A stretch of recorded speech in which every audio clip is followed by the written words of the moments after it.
Today, we're making steamed scallop with garlic and vermicelli. Very simple. When you cook scallops, the muscle would contract and that would squeeze out some of the wonderful juices. But today, we'll mop up those juices with the help of some vermicelli noodles. So first, you add some hot water to the vermicelli. Today, I'm using rice vermicelli, which has a softer texture. If you want a bouncier texture, use bean vermicelli.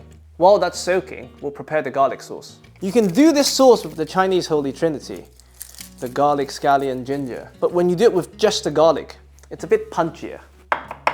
You want them to be quite coarse, because we're gonna sweat this in the pan. So don't use a garlic crusher or slice them too small to the point that you break the membranes, because that will burn really easily in the pan. No, this is the texture I meant. And just for color, a bit of red chili. Optional, of course. Perfect. Now we can make the sauce. Medium-high heat. And some vegetable oil, or any neutral oil. Minced garlic and the chili goes in. We salt, quite generously.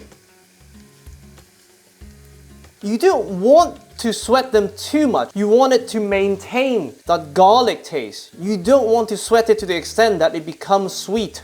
That's perfect. Stove off, a dash of soy sauce, just for some extra umami. Now, we drain the vermicelli and we run it under cold water, just to cool it down and rinse off the excess starch.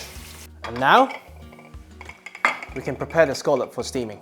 For me, the best way to remove the scallop is to use the back of the spoon and you slowly release the muscle.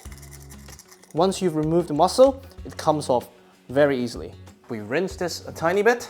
Now, we add the vermicelli.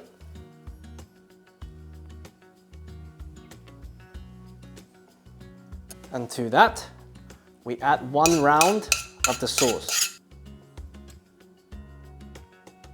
We cook this with a lot of oil, but you don't have to add the oil. We mix. You basically want to add enough so that they form a uniform color. That's one of the beauties of dressing something with soy sauce. You can always tell whether it's thoroughly mixed or not.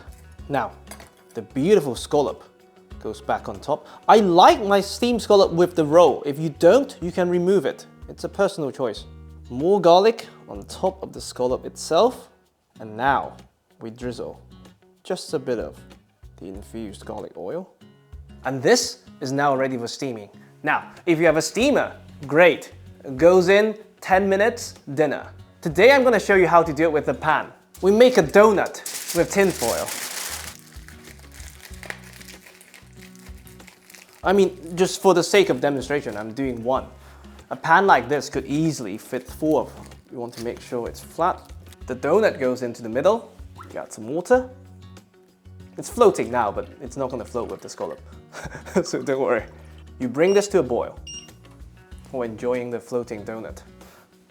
Once this is properly boiling, the shell goes right on top of the donut. You want to push it down slightly, lid on, and you lower the heat to medium. 10 minutes. I'll see you then. After 10 minutes, stove off. Check on our scallop. Oh, that's just beautiful. Oh, very hot. Amazing. As you can see, the glass noodles, they actually expanded in size because they soaked up the juices from the scallop. For me, besides sashimi, this is one of my favorite ways to enjoy scallops. This is steamed scallop without a steamer with garlic and rice vermicelli. I really hope you enjoy.